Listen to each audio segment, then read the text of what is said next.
광주의 복음 5번째 시간입니다. 연결을 잘 시켜야 해결이 나온다라는 제목으로 하나님 말씀 증거하겠습니다. 북이스라엘을 전부를 금송아지에게 절하게 만들었던 이 여로보암이 이제 하나님으로부터 오는 인생의 마지막 심판을 남겨두고 있습니다.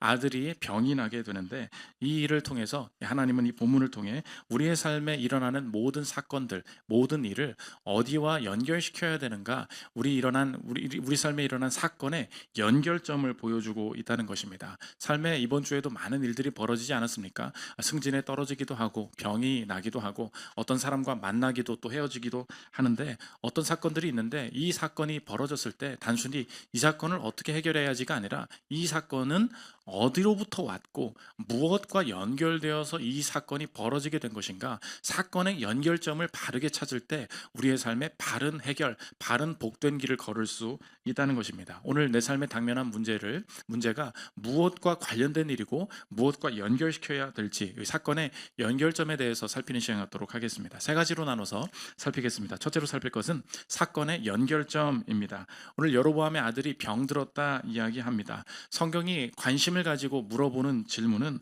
도대체 이 아들의 병이 왜 나게 되었느냐, 그것을 이 병을 어디에 연결시켜야 하느냐, 그것에 관심이 있습니다. 14장 1절에 병이 났다 이야기하는데 그 앞절 오늘 읽지 않았는데 13장 마지막 절에 보면 병나기 직전의 기록을 일부러 병이 난 것은 이것과 연결시켜야 합니다 하면서 보여주는데, 여로보암이 우상 숭배를 시작했습니다. 그래서 하나님이 그 땅에서 이 가문을 끊기로 작정하셨습니다. 바로 그때에 아들이 아프기 시작했습니다 이야기합니다. 13장 33절부터 보십시오.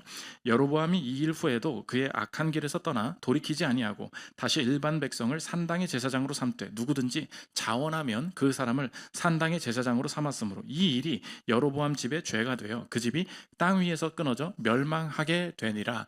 그 다음에 14절에 넘어가서 그때에 여로보암의 아들 아비야가 병든지라, 영어로 보면 at that time, 바로 그때에 여로보암이 끊지 않고 우상 숭배를 계속하는 바로 그때에 병에 들었습니다. 성경의 질문은 이것입니다. 그 아들이 병에 걸리게 된 궁극적인 원인이 어디에 있느냐, 오늘 그것을 물어보고 있습니다. 우리의 삶에 우연히 사고가 납니다. 그렇지 않다는 거예요. 아들이 체력이 허약해서 병에 들었습니다. 그렇지 않다는 것입니다. 하나님의 뜻에 따라 병에 나고 하나님의 뜻에 따라 병이 낫기도 하고 그 뜻에 따라 일이 일어나는데, 지금 특별히 아들의 병이 누구 때문이냐, 무엇과 이 사건을 무엇과 연결시켜야 되냐 물어보고 있습니다.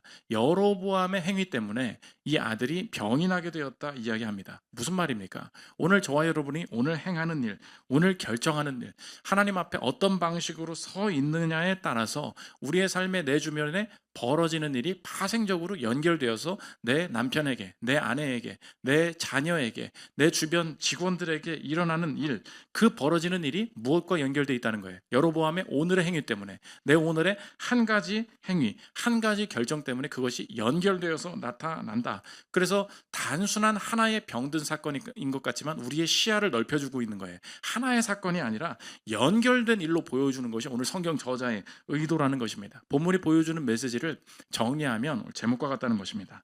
연결을 잘 시켜야 해결이 나온다는 거예요. 우리 인생에 어떤 사건이 연결시켜야 되는 그 코드들이 있는데, 이 문제를 하나님과 관련된 것으로 바르게 연결시키지 않으면 결국 연결이 잘못되니까 해결도 잘못되고 복된 길도 걸을 수 없고 회복의 길, 은혜의 길을 걸을 수 없게 된다는 것입니다. 오늘도 저와 여러분의 삶에 여러 가지 일들이 벌어지지 않습니까? 병에 낫기도 하고 병에 걸리기도 합니다. 승진하기도 하고요, 승진에 떨어지기도 합니다. 사람을 만나기도 하지만 헤어지기도 합니다. 모든 것을 우리가 일반 은총 속에, 자연 법칙 속에 하나님이 살게 하셨기 때문에 모든 일들을 다 그렇게 해석할 필요는 없습니다. 그런데 이상해요. 어느 순간 어떤 사건에 있어서는 마음에 답답함이 있습니다. 마음에 궁금증이 생깁니다. 마음에 공허함이 생깁니다. 이 일이 생겼는데 그냥 운 나빠서 그래, 아유 잘못 내가 결정해서 그랬나 봐, 실수했나 봐, 이렇게 말하고 넘어가기에는 이 사건이 바른 관점과 연결되어 있지 않다는 답답함과 공허함이 들 때가 있다는 것입니다. 무언가 이 사건은 다른 메시지가 있는 것 같은데, 이 사건을 통해서 뭔가 하나님이 뭔가 다른 것과 연결되어야 한다고 말씀하시는 것 같은데, 그런 다른 연결점이 있어야 해석이 될 것 같다는 느낌이 들 때가 있습니다. 인생의 모든 부분에서 그렇다는 게 아니에요. 그런데 하나님이 정말로 내 인생 가운데 복을 주시기를 원할 때, 복된 길 가게 하시기를 원할 때 하나님이 이 사건을 통하여 사건을 일으키시고 사건의 바른 연결점이 무엇인지 알게 하시는, 이게 하나님이 주시는 은혜가 된다는 것입니다.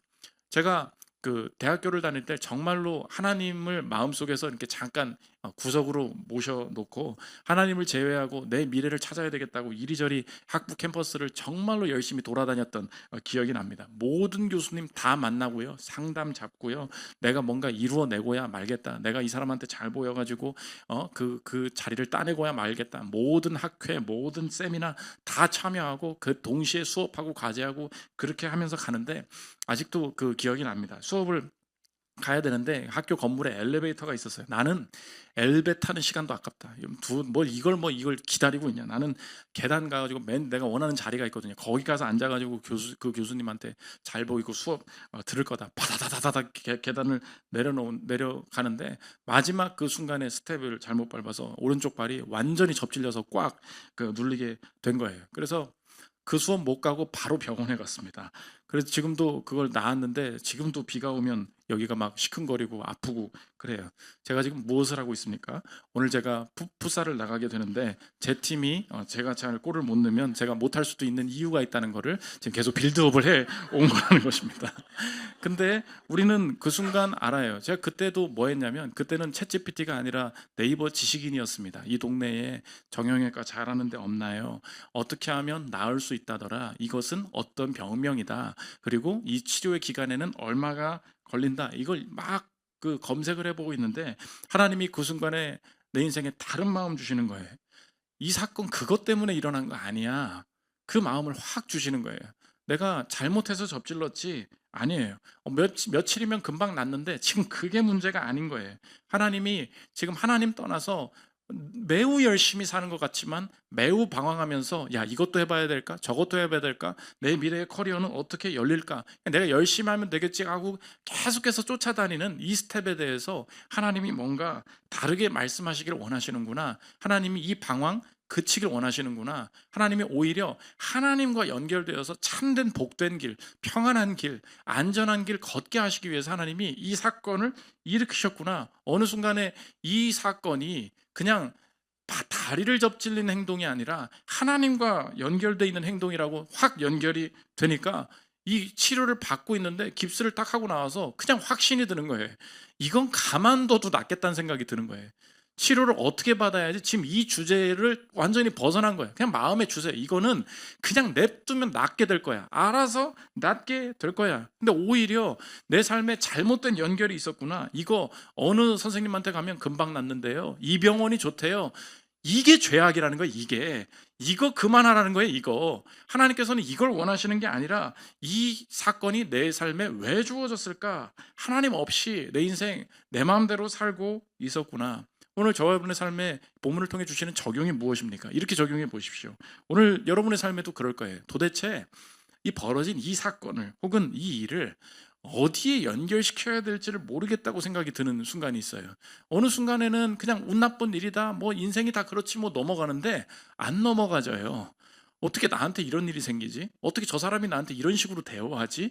이 사건이 너무 답답하고 해결도 못하겠고 이걸 어디다 말한다고 뭐 이해할 것 같지가 않은 거예요. 뭐 어떤 상태입니까? 이 사건이 바른 연결점이랑 연결되지 않았다라는, 합당한 연결이 지금 이루어지지 않고 있다라는 내면의 영적인 공허함이 있다고. 그때 그 순간이 바로 하나님이 내 삶을 하나님과 연결시키기 위해서 나를 부르시는 순간이 된다는 것입니다. 여러분, 하나님 안 보이죠? 그리고 올해 하나님 떠났죠. 하나님이 어떤 방식으로 내게 다가오시는지 모르겠죠. 하나님이 내 인생 망하게 하시기 위해서, 하나님 내 인생 벌 주시기 위해서 이 사건을 일으키신 게 절대 아니라는 것입니다. 오늘 내 삶의 제대로 연결시키지 않는, 이 해석이 제대로 되지 않는 이 사건을 내게 왜 허락하시냐? 나의 인생 이 방황 그치게 하시고 복된 길 걷게 하시기 위해서 이 공허함의 궁금증을 계속 남겨두신다고. 그러면 그 순간 오늘 내 인생 깨달아야 돼. 도대체 하나님이 나를 어떻게 부르시는데요? 바로 이 방식이에요. 세상의 방식으로 운 나빴다, 실수했다 이렇게 해결하기에는 내 인생이 너무 큰 문제고 내 되게 중요한 주제인데, 주님이 이걸 통하여서 이 사건, 내 인생이 하나님과 연결되어야 되는구나. 성경이 오늘 그것을 보여주고 있다는 것입니다. 오늘 본문을 자세히 보면 계속 이 되어야 된다는 주제로 본문을 끌고 가고 성경 저자가 끌고 가고 있다는 것을 알 수 있는데, 지금 여로보암은 병든 아이를 봤을 뿐이에요. 그래서 이 병을 어떻게 낫게 할까 이렇게 되고 있는데, 지금 이 여로보암의 아이가 병든 일을 성경은 어디로 연결시키고 있느냐? 아들이 병에 들었습니다. 그런데 이 아들이 병든 것 속에는 여로보암의 가문, 이 왕조, 이 나라 전체가 끝나게 될 것이 함께 들어 있습니다. 무슨 뜻이에요? 지금 아이가 나왔어요. 아이의 삶의 시작이에요. 그런데 이 시작에 나라의 끝나는 것도 같이 들어 있다는 거예요. 하나님이 뭐라고 하시냐? 이 나라, 이 왕조가 끝나게 될 것입니다. 언제 끝나는데요? 지금 이 아이의 병이 시작된 이 순간, 이 시작의 순간에 그 끝이 같이 담겨 있습니다. 이야기합니다. 14절 새로운 번역으로 가져왔는데 들어보십시오. 주님께서는 이스라엘을 다스릴 또 다른 한 왕을 세우실 터인데 그가 여로보암의 가문을 끊어버릴 것입니다. 이 일은 뭐래요? 오늘, 지금 이 순간에 일어날 것입니다. 우리 성경은 계속해서 오늘 시작되는 사건, 지금 당면한 사건, 이 안에 무엇이 연결되어 있는지를 다 계속해서 보여주고 있는 거예요. 그러니까 이 시대의 문화의 목소리가 저의 여러분의 삶이 바른 길을 찾지 못하게, 바른 복된 길을 갖지 못하게 하는 그 마귀의 속임수는 어떤 방식으로 다가오겠습니까? 파편적으로만 이 사건을, 부분적으로만 이 사건을 바라보게 만드는 거예요. 그러니까 내 삶에 병이 들면 어떤 교수님이 잘한대, 어느 병원 가서 수술 받으면 나을 수 있대, 내가 이런 사람 만나서 이 투자 받으면 해결할 수 있대, 내 삶의 문제들을 부분적인 이 해결의 중심으로 바라보게 만드니까 하나님과 연결이 안 되는 거예요. 그런데 오늘 이 사건을 계속해서 보여주는 게 무엇입니까? 이 사건이 하나님과 연결돼 있어. 그리고 이 사건 안에 무엇이 같이 연결돼 있어요? 지금 이게 시작같이, 단순히 이 아이 병 고치면 될 것 같지, 그렇지 않아. 아이가 병나는 이 사건에 이 나라의 끝이, 이 나라의 멸망이 같이 포함되어 있다. 성경이 그것을 보여줍니다. 여로보암이 북이스라엘의 10개의 지파가 시작되는 나라의 몇 번째 왕이에요? 첫 번째 왕이에요. 시작의 왕이라고. 시작의 왕이 뭐 했다는 거예요? 끝냈다는 거예요. 이게 무섭다는 것입니다. 여로보암이 시작했는데 여로보암의 시작 속에는 그 나라의 끝이 같이 들어있다는 거예요. 우리 성경이 오늘 내가 하나님 앞에서 행동하고 결단하고 내 삶에 오늘 결정짓는 일이 얼마나 중요한지를 지금 더 크게 보여주고 있다는 것입니다. 시작 속에 뭐가 있다는 거예요? 끝이 들어있다는 거예요. 오늘 내가 그거 시작했지, 적용이 어떻게 적용하면 되겠습니까? 오늘 일어나는 일은 결론을 위한 일이라는 것입니다. 여로보암이 시작했어요. 어떻게 될지 몰라? 아니에요. 내 삶에 오늘 결정하는 그 사건이 내 삶의 마지막 날, 이 왕조가 어떻게 되는지 결정하는 순간이 된다는 것입니다. 여로보암이 이 전체적인 시선, 연결된 시선이 없다는 것을 오늘 성경이 보여주고 있는데, 여로보암은 아들이 병이 나니까 결국 이걸 어떻게 해결하려고 하느냐, 이것이 내 왕조와 내가 범죄한 것과 연결된다는 걸 보지 못하고 이 아이가 어떻게 될지가 궁금한 거예요. 그런데 나보고 왕 된다고 예언해줬던 그 사람이 용하는 게 생각이 난 거야. 그게 선지자 아이야였습니다. 근데 아이야의 말대로 내가 하나님 앞에 순종하지 않았어요. 그러니까 여로보암이 이제 와가지고 아들이 병나는데 어떻게 될까요? 물어보면 쪽팔리잖아요. 그러니까 어떻게 하냐? 자기가 선지자 아이야한테 직접 가지 않고 아내를 대신 가보라고 시킵니다. 여러분 혹시라도 배우자를 고민하고 이런 남자랑은 절대 만나면 안 됩니다. 자기가 이제 쪽팔리니까 자기 안 가고 이제 아내 시켜가지고 마누라 보고 갔다 오라고, 이런 사람이랑은 만나면 안 돼요. 그러니까 어떻게 하느냐? 변장을 시켜요. 변장시키고 제가 아들이 아픈데요, 이 아들이 어떻게 될까요? 이거 한번 물어보고 오라는 거예요. 그런데 신기한 일이 벌어져요. 하나님의 사람이었던 선지자 아이야가 병에 들어서 눈이 어두워서 보지 못했다는 것을 일부러 성경이 보여줍니다. 그러니까 지금 어떤 대조되는 상황이 나타나고 있는 거냐? 여로보암이 아내를 안심시킨 거예요. 여보, 걱정하지 마. 지금 아이야가 눈 멀어서 못 봐. 내가 이 사건, 이 아들이 어떻게 될지 알아볼 수 있는 모든 방법을 내가 알고 있고 보고 있어. 아이야를 내가 통제할 수 있으니까 자기는 잠깐 변장만 해서 갔다 오면 돼. 어차피 아이야는 눈 멀어서 못 보니까 당신이 내 아내인지 모를 거야 라고 일부러 보내게 됩니다. 2절 보십시오. 여로보암이 자기 아내에게 이르되 청하건대 일어나 변장하여 사람들이 그대가 여로보암의 아내임을 알지 못하게 하고 실로로 가라. 거기 선지자 아이야가 있나니 그는 이전에 내가 이 백성의 왕이 될 것을 내게 말한 사람이니라. 그대의 손에 떡 10개와 과자와 꿀 한 병을 가지고 그에게로 가라. 그가 그대에게 이 아이가 어떻게 될지를 알게 하리라. 여로보암의 아내가 그대로 하여 일어나 실로로 가서 아이야의 집에 이르니 아이야는 나이가 많아 눈이 어두워 보지 못하더라. 성경은 일부러 아이야가 눈을 못 본다는 걸 말하고 있습니다. 무슨 뜻입니까? 지금 여로보암의 입장에서는 이 생각인 거예요. 나는 눈을 뜨고 보고 있고 아이야는 눈을 감고 있으니 이 아들의 병이 어떻게 될지를 내가 알아가는 이 여정 속에 나는 모든 사건을 지금 통제하고 모든 요소들을 보고 있다 이야기하고 내가 하나님의 사람을 속일 수 있다 말하고 있다는 것입니다. 그런데 이 아이야가 들어오자 이 하나님이 아이야에게 직접 알려주시는데 누가 올 거고 왜 오는 것이고 너한테 무슨 말을 할 거고 너는 어떻게 대답해야 되는지를 하나님이 아이야에게 다 알려주시는 거예요. Who, why, what, how 모든 걸 다 알려주십니다. 그래서 똑똑똑 들어가는데 갑자기 문을 열자마자 아이야가 뭐라고 하느냐? 사모님 어서 오세요. 바로 말하더라는 거예요. 15절 보십시오. 여호와께서 아이야에게 이르시되 여로보암의 아내가 자기 아들이 병들었으므로 내게 물으러 오나니 너는 이러이러하게 대답하라. 그가 들어올 때에 다른 사람인 채 하니라. 아미니라. 그가 문으로 들어올 때에 아이야가 그 발소리를 듣고 말하되 여로보암의 아내여 들어오라. 내가 어찌하여 다른 사람인 채 하느냐? 내가 명령을 받아 흉한 일을 내게 전하리니. 성경이 묻고 있는 이 독자들에게 묻고 있는 질문은 무엇입니까? 눈이 가리워진 자는 누구인가? 이걸 보여주고 있는 거예요. 모든 것을 알고 계신 하나님 앞에서 내 삶을 속일 수 없음을 보여주고 있다는 것입니다. 우리 삶에 적용을 어떻게 해야 되겠습니까? 내 삶에 하나님께서 나도 부분적으로 이걸 그냥 해결하려고만 발버둥 치고 있고 그리고 내 삶이 답답하고 이 사건, 이 헤어짐, 이 떨어짐 이런 나락으로 간 내 삶에 대해서 어떻게 해결할지 모를 때 내 삶에 저주받고 하나님이 날 버리셨다고 생각했어요. 그게 아니라 하나님께서 이 사건, 해석되지 않는 사건을 만나게 하시는 것이 얼마나 내 삶을 알고 계시고 내 삶에 눈을 뜨게 하시려는 사건인지를 오늘 성경이 보여주고 있습니다. 지금 내 삶은 속일 수 있다고 생각하고 내가 다 보고 있다고 생각을 했어요.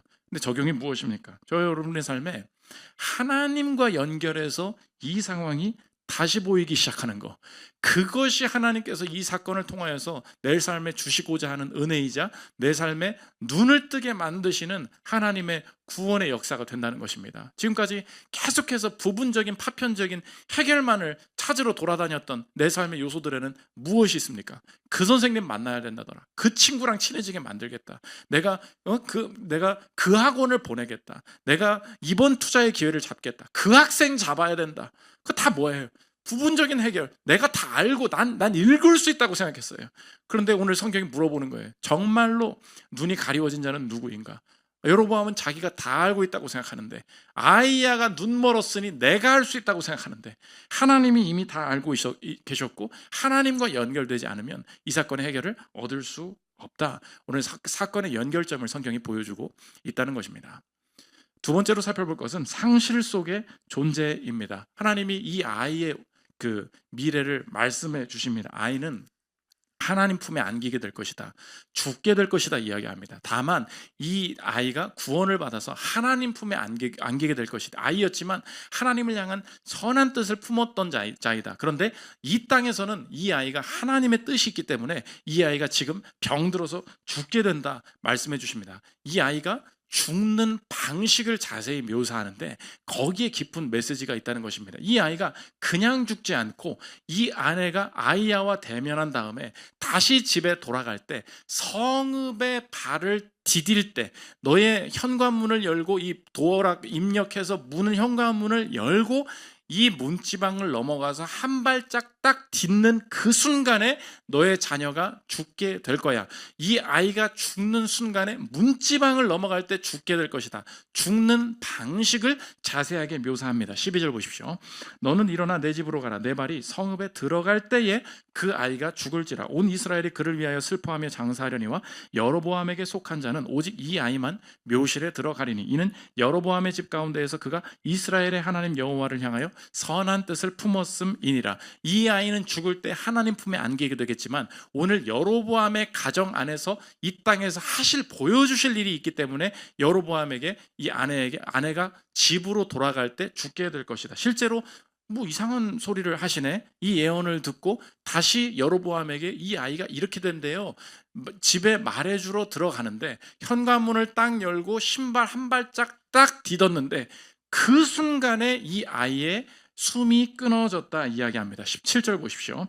여로보암의 아내가 일어나 디르사로 돌아가서 집 문지방에 이를 때에 그 아이가 죽은지라. 온 이스라엘이 그를 장사하고 그를 위하여 슬퍼하니 여호와께서 그의 종 선지자 아이야를 통하여 하신 말씀과 같이 되었더라. 집 문지방에 닿자마자 이 사람이 죽게 되었다. 성경의 독자들은 이것을 읽을 때마다 이거 뭐야? 바로 이전에 있었던 일을 다 떠올리게 되었다는 것입니다. 고대 근동에서 문지방은 무엇을 뜻하냐? 생명과 죽음의 경계를 이야기할 때 언제나 문지방, 문설주 이런 것을 이야기했었어요. 그런데 지금 이 여로보암의 아내가 문지방에 들어갈 때 그 순간에 죽었대라고 이 이야기를 읽는 사람마다 이거 뭐야? 우리 인생에 이미 경험했었던 우리가 이미 넘어왔던 문지방이 있었잖아. 이 문지방에 죽음의 사자가 넘어오는데 이 죽음의 사자가 넘어올 때도 죽지 않았던 우리의 문지방을 넘어갔던 인생이 있었잖아. 사람들은 그걸 당연히 다 떠올렸다고. 그게 어떤 사건입니까? 그 출애굽 때의 10가지 재앙의 사건이죠. 10가지 재앙의 마지막 재앙이 무엇입니까? 장자가 죽게 될 것이다. 죽음의 사자가 오는데 문설주에 피 발라라. 어린 양의 피를 바른 곳은 이 죽음의 사자가 하나님이 장자를 죽이실 때에 이 문지방을 넘어오지 못하고 이 생명이 보존되게 될 것이다. 그러니까 이것을 읽자마자 어디서 많이 본 거예요. 우리의 인생이 이미 경험했던 것. 이 문지방은 처음 경험하는 일이 아니라 우리가 이미 경험했었던 것이라는 것을 자연스럽게 떠올리게 된다는 것입니다. 출애굽기 12장 21절 보십시오. 모세가 이스라엘 모든 장로를 불러서 그들에게 이르되 너희는 나가서 너희의 가족대로 어린 양을 택하여 유월절 양으로 잡고 우슬초 묶음을 가져다가 그릇에 담은 피에 적셔서 그 피를 문 인방과 좌우 설주에 뿌리고 아침까지 한 사람도 자기 집 문 밖에 나가지 말라. 여호와께서 애굽 사람들에게 재앙을 내리려고 지나가실 때에 문 인방과 좌우 문설주의 피를 보시면 여호와께서 그 문을 넘으시고 멸하는 자에게 너희 집에 들어가서 너희를 치지 못하게 하실 것임이니라. 하나님께서 이 문지방을 넘어갔었던 그 사건을 똑같이 다시 경험하게 하시면서 보여주시는 거예요. 그때 당시에 문지방을 넘어갈 수 있었던 것은 누구 때문인가? 이 사건의 안전을 보장하고 해결을 보장하고 평안을 보장했던 존재는 진정한 그 구원을 준 자는 누구인가를 다시 묻고 있다는 것입니다. 우리 인생에 지난날에 넘어갔던 문지방들이 있습니다. 그때 내가 투자 결정자라서 그런 거 아니야. 그때 내가 공부 진짜 열심히 했어. 그때 내가 그 상사한테 잘 보여가지고 내가 이 자리에 온 거 아니에요. 내 삶에 그때그때 고비마다 넘어가야 되는 문지방들이 있는데 지난날에 이런저런 수단들을 사용해가지고 그 문지방을 넘어왔습니다. 넘자마자 우리의 마음에 드는 생각은 뭐냐? 그때 나의 힘으로 내가 가진 이런 전략이나 도구들 때문에 이런 판단 때문에 내가 하나님 앞에서 이런 일들을 행할 수 있었다. 나의 이야기들을 쭉 합니다. 그런데 하나님이 어느 순간에 똑같은 문지방의 사건을 내 인생에 똑같이 일으키세요. 같은 상황이라 이 상황에서도 넘어갈 수 있다고 생각을 했습니다. 그때에 분명히 우리 자녀가 살았었어요. 그래서 문지방은 생명과 경계 중에서 내가 살 수 있음을 경험하는 시간이었습니다. 똑같은 문지방인데 오늘 그 문지방을 밟자마자 내 아이가 왕의 아이가 죽게 된다는 것을 보게 됩니다. 성경이 보여주는 것이 무엇입니까? 그때 그 문지방의 고비에서 진짜 살린 존재는 누구니? 오늘 하나님이 물으시는 거예요. 그때 내가 너 살린 거야. 그때 네가 문지방을 넘어갔을 때 네가 죽지 않은 거, 너의 마음이 무너지지 않았던 거, 네가 그 상황에서 버틸 수 있었던 거, 그 위기를 해결할 수 있었던 거, 내가 너 살렸던 거야. 그런데 그걸 너의 전략이라고? 그거 너의 판단이라고? 너의 체력이라고? 하나님이 같은 문지방에서 여로보암의 왕이, 여로보암의 아들이 죽게 만드십니다. 무슨 뜻이에요? 적용은 이것입니다. 하나님이 상실을 통해서 존재를 드러내실 때가 있다는 거예요. 하나님이 이상합니다. 좋은 거거든요. 내 삶에 행복과 안전을 주시는 하나님이 주신 거였습니다. 누리면 된다고 생각을 했어요. 그런데 우리 각자의 기질과 상황을 아시기 때문에 진정으로 내 삶에 안전이 되시고 해결이 되시고 구원이 되시는 그 하나님이라는 존재를 잃지 않게 만드시기 위해 어느 순간에는 내 삶에 남들은 다 가지고 있고 이게 심지어 죄도 아니고 하나님이 복되다고 말씀하신 것인데도 불구하고 내 삶의 어떤 부분에 있어서 상실을 경험하게 하실 때가 있습니다. 왜 그렇습니까? 그 상황에서 돈이 역할을 한 줄 알고 그 상황에서 사람이 역할을 한 줄 알고 세상의 것을 챙겼는데 다시 문지방을 경험하니까 아이가 죽어버리는 거예요. 이 여로보암이 경험하게 된 것이 무엇입니까? 내 아이가 누구에게 달려 있었다는 거예요. 하나님께 달려 있었구나.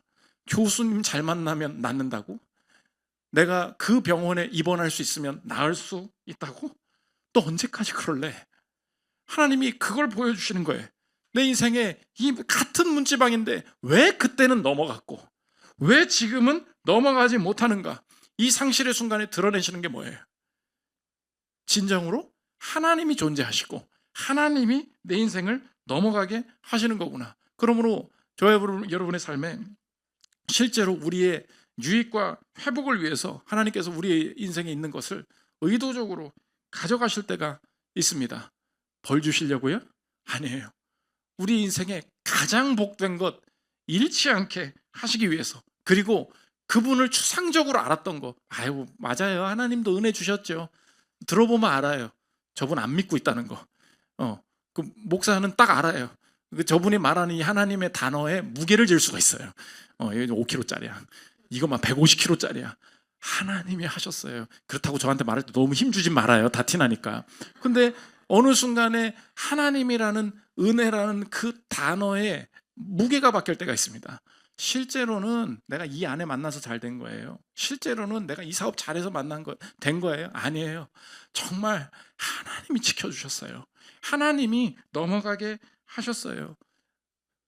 교회 다닐 때도 우리 교회 하나님이 교회 다니는 건 좋은 거잖아요. 예배 드리는 거 좋은 거잖아요. 어느 순간 하나님이 내 예배 자리를 잃어버리게 만드십니다. 우리 교회가 무너지게 만드십니다. 그래서 저희 한사람 교회를 좋아하시는 분들은 교회 10번 옮기신 분들 제일 좋아해요. 우리 교회가 첫 교회이신 분, 우리 교회 뭐 좋은지도 몰라. 왠지 아십니까? 이게 왜 좋은데? 그냥 원래 이런 거 아니야? 몰라요. 그런데 어떤 새롭게 정착하게 된 이 교회를 정말로 귀히 여기고 사랑하는 사람들, 한 5번 정도 옮기면은 주니어고 10번 정도 옮기면 시니어라고 할 수 있어요.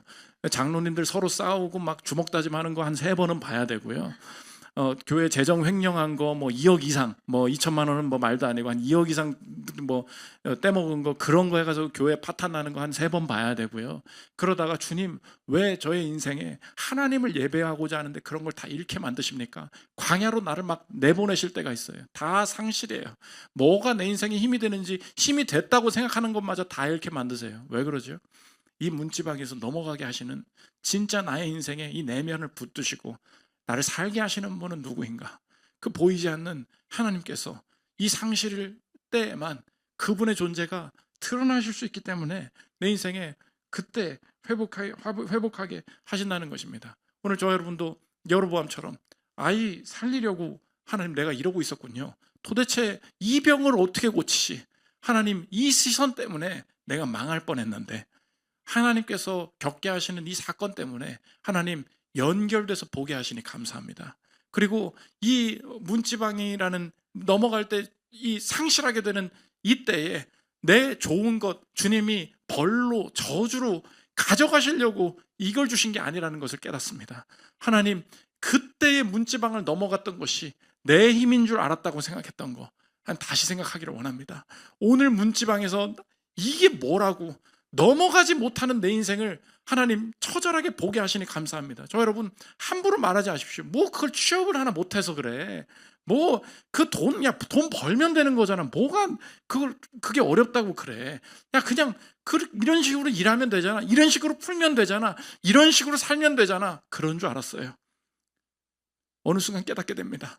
내가 그냥 한 발자국 넘어가면 되는 이 한 발자국마저 주님이 힘주시지 않고 그의 존재가 내 삶을 붙들고 계시지 않으면 이 한 번의 미팅마저, 이 한 건의 거래마저, 이 한 번의 공부마저 내 인생 주님이 힘주시면 감당해낼 수 없군요.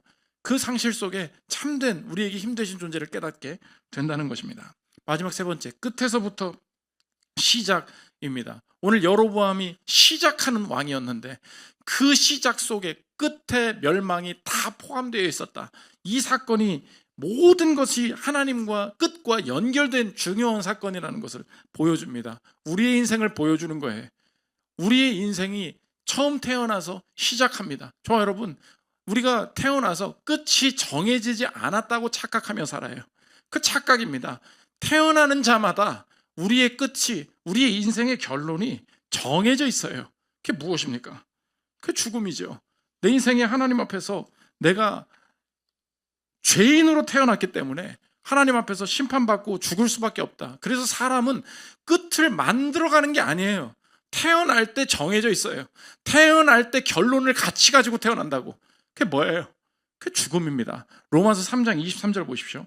모든 사람이 죄를 범하였으며 하나님의 영광에 이르지 못하더니 5장 12절 그러므로 한 사람으로 말미암아 죄가 세상에 들어오고 죄로 말미암아 사망이 들어왔나니 이와 같이 모든 사람이 죄를 지었으므로 사망이 모든 사람에게 이르렀느니라. 하나님을 떠나서 태어나는 모든 사람들은 결론이 정해진 채로 시작 속에 끝이 있다 그랬죠. 시작 속에 결론이 이미 주어진 채로 태어나게 된다는 것입니다. 그게 죄인된 우리의 죽음을 맞이한 운명이라는 거예요. 그런데 이것을 뒤집을 수 있는 길이 하나 있다는 거예요. 그게 뭐냐? 내가 내 끝을 경험하기 전에 내 끝에 대신 가져서 이 죽음을 뒤집으시면서 끝에서부터 다른 일을 행하시면서 이 끝이 시작을 뒤집을 수 있게 만드신 분, 그게 예수님이시라는 것입니다. 나는 죄인으로 태어났으니 이 죄의 심판을 받아 죽을 수밖에 없는 이 멸망의 끝에 연결되어 있었어요. 그런데 처음 시작부터 죄가 없으셨던 그분이 끝까지 죄 없는 끝을 만드시면서 예수님과 연합되는 순간 죄인의 인생에는 어떤 일이 벌어지느냐? 죄인으로 태어났기 때문에 죄인이 받아야 될 그 끝이 이미 시작부터 정해져 있었는데 이 끝을 나 대신 가서 십자가에 죽으시고 부활하신 그분이 이 끝에서 끝을 뒤집으신 거예요. 그러니까 예수님과 연합하게 되면 우리 안에 생기는 일이 무엇입니까? 끝이 시작을 뒤집을 수 있는 거예요. 믿으십니까? 그때의 내 삶이 다른 것과 연결되는 거예요. 오늘 혹시 내가 지금 살아가는 삶이 점점 나쁜 것과 나쁘게 시작되고 꼬여서 시작되고 점점 이 질병이, 점점 이 커리어가 내가 나쁜 방향으로 진행된다고 느껴질 때가 있습니다. 내 실수였고요, 내 판단 미스였고요, 내 삶의 후회들이 켜켜이 쌓여 있습니다.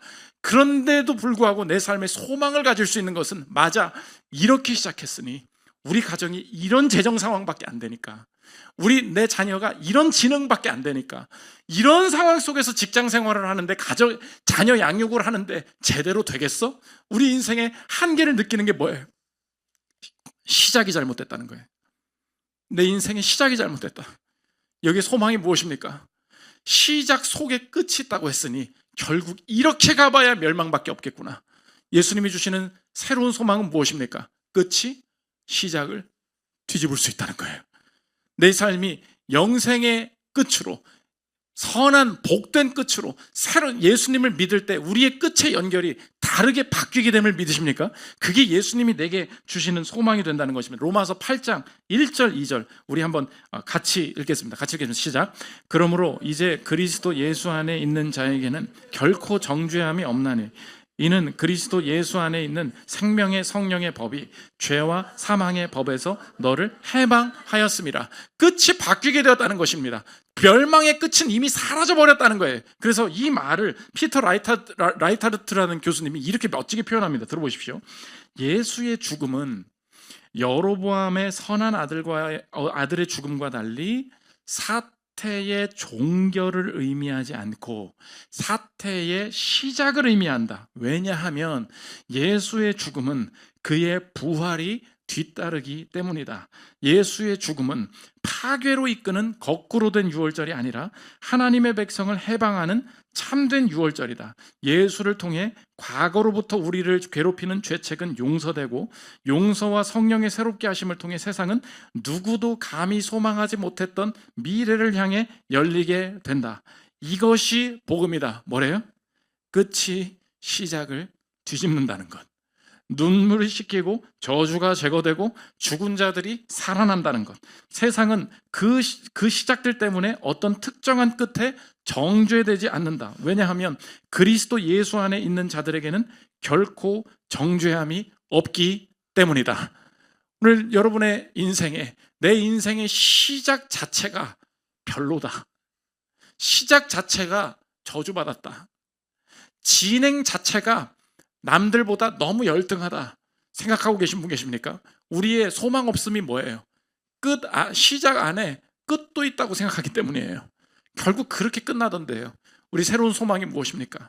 주님이 나의 인생에 모든 순간 이 문지방을 넘어갈 때 살려주실 뿐만 아니라 내 인생 이 자리에 있는 모두가 내가 넘어가야 될 마지막 문지방을 넘어가야 되는 순간이 온다는 거예요. 그게 무엇입니까? 그 죽음이죠.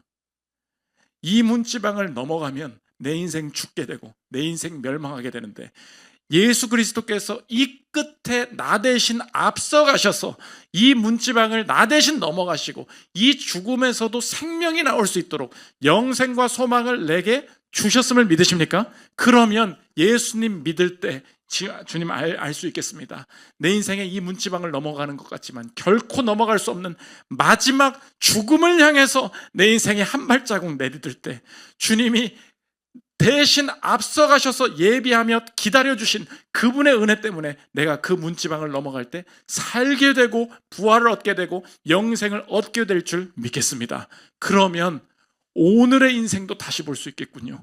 하나님, 지금까지 넘어갔던 이 모든 문지방들, 하나님, 내 시작이 잘못돼서 참 돈이 없으니까 참 힘들고 너무 젊어서부터 체력이 안 좋고 병에 걸렸고 장애가 있고 여러 가지 삶의 어려움이 있으니까 남들이 다 하는 거 못하고 남들은 쉽게 넘어가는 문지방인데 나는 이거 하나 넘어가지 못하고 어려움과 외로움과 질병과 가난 가운데 어떻게 내 인생이 이렇게 힘든지, 하나님, 내 인생은 불행한 운명이 결정되어져 있다고 생각하면서 살아가는 삶이었습니다. 하나님, 정말 이 말씀이 맞다면 나도 이 믿음 가지고 소망 가져보기를 원합니다. 예수님 믿을 때 마지막 문지방 죽음에서도 생명이 올 수 있으니 하나님, 예수님께서 나 대신 죽으신 그 끝이 나의 오늘 저주받은 것 같은 내 삶의 시작을 뒤집어 버릴 줄 믿습니다. 하나님, 어떤 방식으로 내 삶을 이끄실지 모르는데 벌어진 모든 사건들 하나님을 잃지 않게 하시기 위해, 하나님과 연결되게 하시기 위해서 하나님께서 일으키신 일로 보기를 원하고, 하나님, 상실한 것 같지만 이 세상에 좋은 것을 잃어버린 것 같지만 이것 통하여서 내 삶에 매번의 문지방을 실제로 넘어가게 하셨던 내 삶의 강함이 되신 하나님을 잃지 않게 하시기 위해서 하나님이 이 상황을 허락하시는 줄 알고 내가 주님을 따라 이 길을 걸을 때 내 삶도 나는 잘못된 시작을 했다고 생각을 했는데 이 예수님이 완성하신 이 끝이 나의 시작을 뒤집어 버리면서 나를 다른 결론으로, 선한 결론으로 이끄시는 하나님의 일하심을 보기를 원합니다. 이 거룩한 사모함을 가지고 끝이 시작을 뒤집는 역사를 우리 삶에서 경험하는 저와 여러분들 되시기를 기도합니다. 우리 찬양하고 기도하는 시간 하도록 하겠습니다.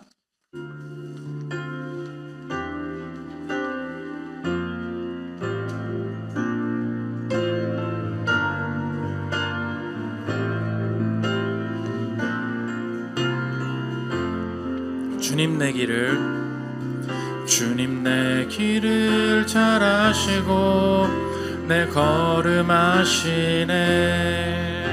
어둠에서 빛을 내시는 그분을 믿네. 무엇으로 주를 섬길지 어디로 가야 할지 헤매이는 나를 아시고 길을 여시네. 처음부터 다시 한번. 주님 내 길을 잘 아시고 내 걸음 아시네. 어둠에서 빛을 내시는 그분을 믿네. 무엇으로 주를 섬길지 어디로 가야 할지 헤매이는 나를 아시고 길을 여시네. 내 삶은 주의 것, 내 삶은 주의 것, 온전한 신뢰를 주께 드리네. 보이지 않아도 믿음으로 걷네. 주 영광 바라보며 주만 따르네. 주간 공동체 기도 읽고 기도하는 시간 갖도록 하겠습니다. 우리 주보 4면에 PPT에 나와 있습니다. 설교 요약입니다. 우리 한 주간의 기도 제목으로 삼았으면 좋겠습니다. 함께 읽겠습니다. 시작. 내게 벌어진 사건의 연결점을 세상에서 찾지 않기 원합니다. 사건을 하나님과 연결시켜 참된 해결을 찾게 하여 주소서. 오늘 벌어진 일의 시작과 끝이 모두 연결되어 있음을 믿습니다. 오늘 순종하여 내 미래를 오늘 결론짓게 하소서. 문지방이라는 똑같은 상황에서 나를 살리셨던 분은 하나님이셨음을 알게 하시니 감사합니다. 뼈아픈 상실을 통해 나를 붙드셨던 참된 존재만 남게 하여 주소서. 이 순간 나를 붙드시고 일이 되게 하시는 분은 하나님밖에 없음을 알고 그분만 의지하게 하소서. 시작부터 죄인이기에 죽음 이후 멸망도 정해져 있었습니다. 예수님이 나 대신 끝나심으로 이제 끝이 시작을 뒤집게 될 줄 믿습니다. 이제 예수님 안에서 죽음과 약함과 질병과 가난의 시작이 영생과 회복으로 뒤집히게 하소서. 기도 제목 놓고 기도하는 시간 갖도록 하겠습니다. 기도하겠습니다. 하나님 아버지, 우리의 삶에 벌어진 모든 사건을 하나님과 연결하기를 원합니다. 하나님께서 내 삶의 주인 되심을 깨닫고 하나님 벌어진 모든 사건들을 새롭게 해석하게 하시는 부분적이고 파편적으로 해결책을 찾았던 내 삶이 하나님 아버지, 이것이 하나님께서 내 삶을 부르시는 순간으로 바라볼 수 있도록 하나님 인도하여 주시옵소서.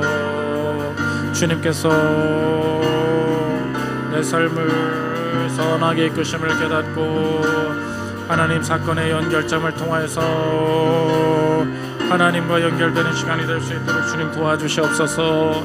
실제로 문지방을 넘어가게 하셨던 분은 하나님밖에 없음을 알게 하여 주시옵소서. 하나님이여, 문지방을 넘어가게 하는 것에 하나님의 은혜뿐이었음을 고백합니다. 하나님께서 불쌍히 여겨주시오며 내 삶이 하나님 예수님께서 앞서가신 끝에서 행한 일 때문에 오늘의 시작이 뒤집힐 줄 믿습니다. 하나님, 오늘의 시작이 구원으로 연결될 수 있도록 도와주옵소서. 내 삶은 주의 것, 내 삶은 주의 것, 내 삶은 주의 것, 온전한 신뢰를 주께 드리네. 보이지 않아도 믿음으로 걷네. 주 영광 바라보며 주만 따르네. 제가 기도하겠습니다.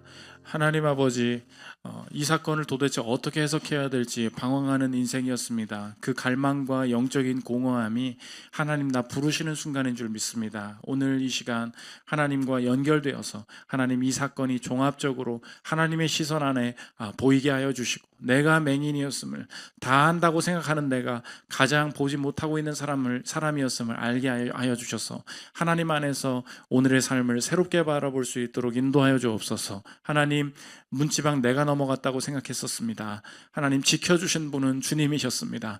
오늘 이 한 걸음도 하나님이 돕지 않으시면, 주님 허락하지 않으시면 나아갈 수 없는 인생임을 깨닫게 하시니 감사합니다. 상실 속에서 영원한 권능이신 하나님 잃지 않는 인생으로 변화될 수 있도록 주님 도와주시고, 예수님이 먼저 나의 끝에 가셔서 그 끝을 뒤집어 놓으셨음을 믿사오니 오늘도 그 끝의 권세를 의지하여 오늘 잘못된 시작이라고 생각했던, 하나님 망해가고 있다고 생각하는 내 삶의 모든 요소들이 예수의 권세로 말미암아 뒤집히는 역사가 있도록 축복하여 주옵소서. 감사드리며 예수 그리스도의 이름으로 기도합니다. 아멘.